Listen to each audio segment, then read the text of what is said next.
Hi guys, and welcome back to Everything Elizabeth. And if you're missing Elizabeth Taylor just as much as I am, stay on track guys, keep up with the video watching because we've got heaps of stuff to showcase to you. In the interim, I'm going to share just a little bit of another little bit of an exploratory video on an appearance that I made on Bent TV in Melbourne, Australia. Check it out. Hello, I'm David Hunt.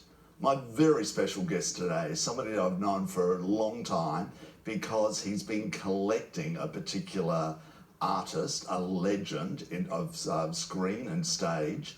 I'm talking about Wayne Griffin. Hello, Wayne. Hello, David. How are you? Good, thank you. Now, Wayne is a huge collector of stuff of Elizabeth Taylor, and he's just released this book, this amazing book, which is a catalogue of all the stuff you have on Elizabeth Taylor. It's like, look how thick this book is, and everything in it is what you've collected. Yes, yeah, everything, yeah. So hopefully the book will stop me collecting, and then I won't have to do another book with more stuff. With more stuff.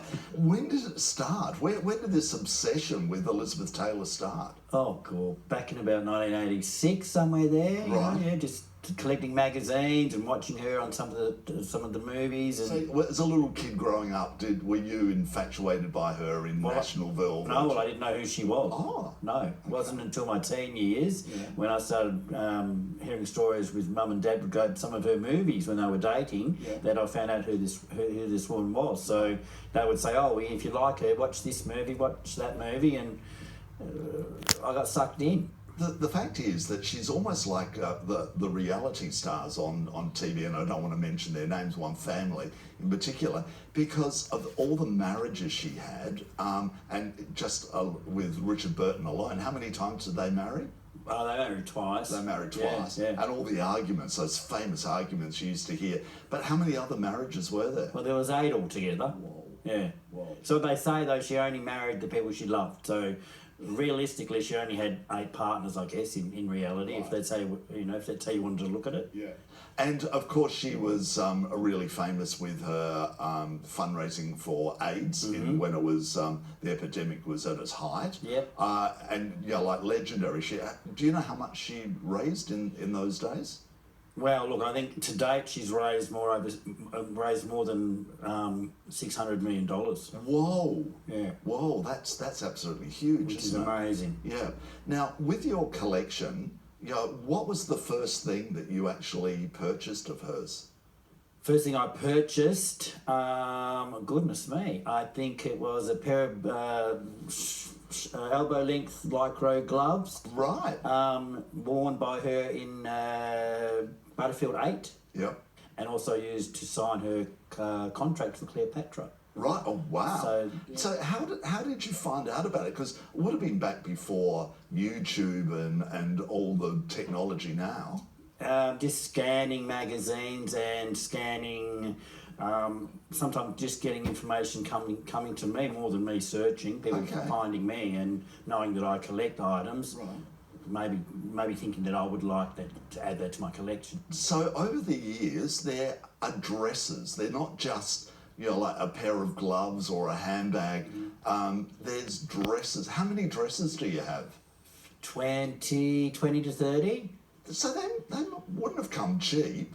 Oh no, they've had a price attached. and as a matter of fact, you told me once when I interviewed you on radio is that the amount of money you spent on this collection would have bought you a house. Yeah, I did say that. I could have bought me a small house. Wow, that's amazing. And there's this one yellow dress in particular, which she wore in Cleopatra. You own that. Yeah, so that's a real piece of history, isn't it? Well, it is really, and to know that it was set back in those days, back in the 1960s, and all that stuff that would have been going on around that particular costume when they're filming that movie would have been amazing. Even to the extent where like how you have a label in a dress, the label is actually her name. Wow. Most of the items do have her name. There are the costumes that are the costume number and the scene number, and her name is embroidered on the inside. There's a handbag that you've got, a small silver handbag. and in it is this beautiful handkerchief with embroidered Elizabeth across it. You're like, how did you come across that? You know what, David, I think I've been pretty lucky with some of the finds that I've had, because I've got hair curlers as well, I've got lipstick, I've got... So you've got DNA, you've got lipstick. Well, I've got DNA, you could say that. You can make another Elizabeth Taylor. Well, that's an idea I haven't thought about. In another 10 years, we could probably do that. Yeah. There must be an obsession with you over, not so much now, because you've come to the stage where you've done this catalogue book. But the wonderful thing about in this book is that a lot of the dresses and the handbags and all that, you've found a photo, like a newspaper or a magazine, and you've linked it with that piece of clothing that you've got. Yeah. Which is, I think that's part of that whole collecting process. That's the challenge, to find and go, okay, well they've cited it as belonging to Elizabeth Taylor, worn by Elizabeth Taylor, but I want to see her wearing it, or I want to see her using it. Up until probably a month before the book was finished, I was still finding images of, for example, a director's chair. I wanted to see her using it, and all of a sudden I managed to come across an image of her sitting in the director's chair.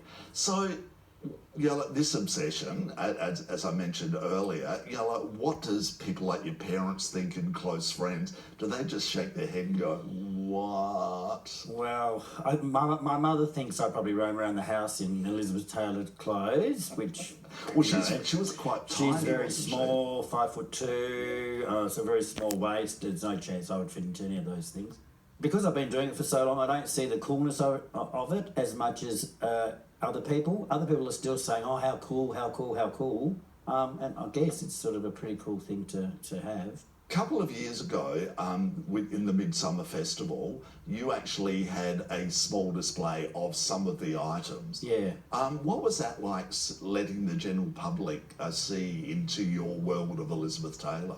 Well, that was quite amazing, and that's the whole purpose of, I guess, now at the end of the collecting stage, is to be able to share that with everybody. Yeah. We had busloads of people coming from Frankston, really? all over, to come and have a look at Elizabeth Taylor items. So we did get a good lot of people coming through there, and it was nice to share that with everybody. In a way, this book is then doing a similar thing, isn't it? And the fact that it's a worldwide release, this book. Yes, yeah.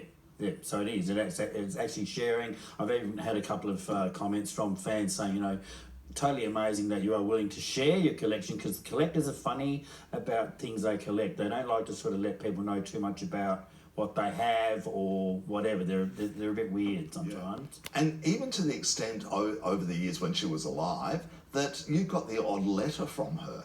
Yeah, quite often. I've got a collection of letters and birthday cards and Christmas cards and stuff like that. So I haven't met her as such, but in collecting all the items I have, I meet her every time I handle something that belongs to her. How lovely of her to actually to go out of her way, and I know it was that era and she would have had the time on her hands as well, to sit down and write to somebody that she knew was a fan. She might have thought you were a bit of a freak as well, and to be nice. I'm sure there was a bit of that going on. But I used to do really crazy things and write to her with different coloured paper, or do something unique that was not a standard fan mail letter, so to try and make it stand out a bit.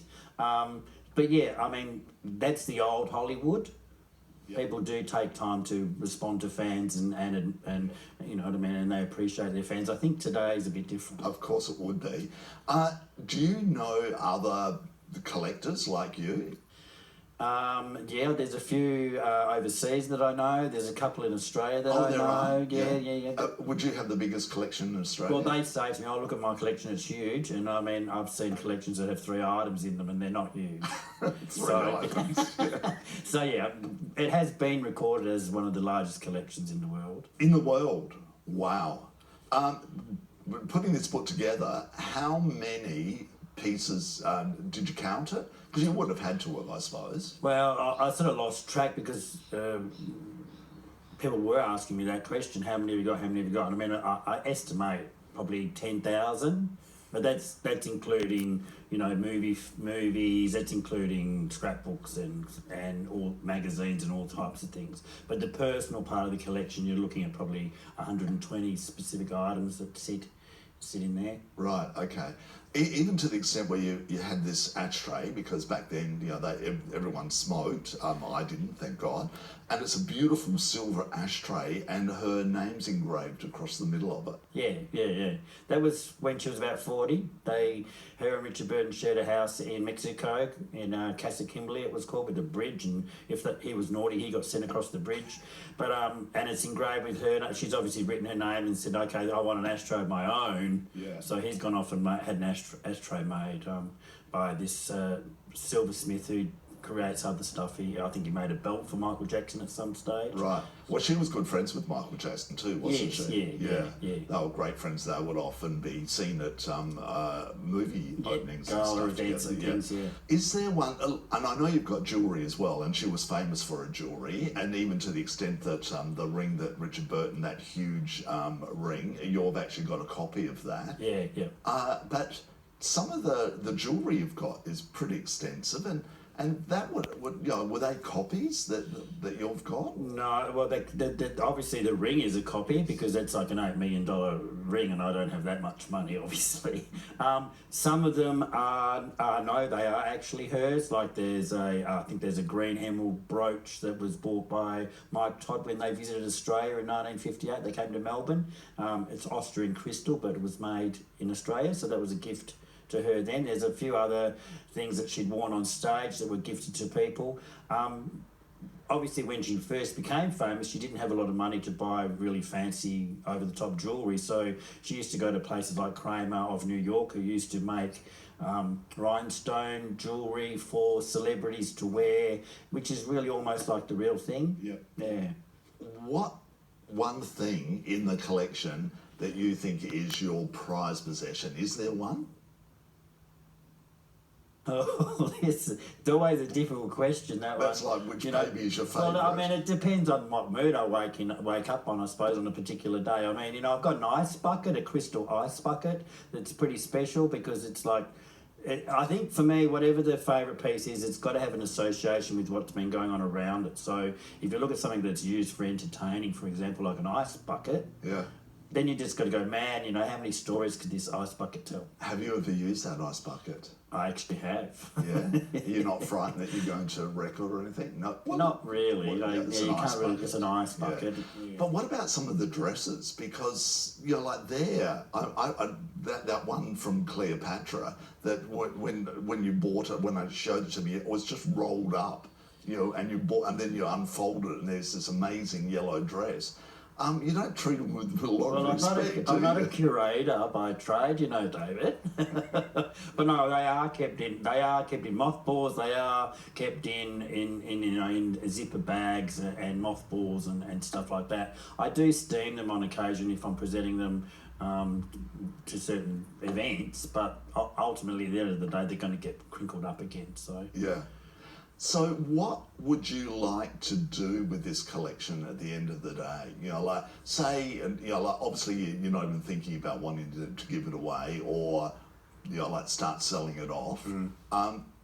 Is there something, you know, like say 20 or 30 years time, or is there somebody you want to leave it to, an organisation, or have you thought about that? no, I haven't even started to think about that. Because you can't bear the thought of giving it up? Oh, I actually have had a few items go from the collection over the last few years. People have made offers to purchase particular items, so I have let some items go. Okay. I mean, ultimately, I guess with the book, as a catalogue of all the items, it would be nice to actually sell them all to one person and the book to one person, or it would be nice to exhibit everything and have the book as a token of what going. the collection was. Wow.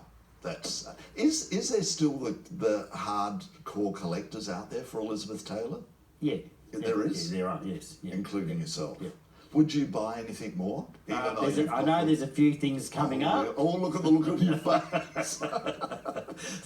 So yeah, there's a few things I know collectors have told me they're going to let go. Yeah.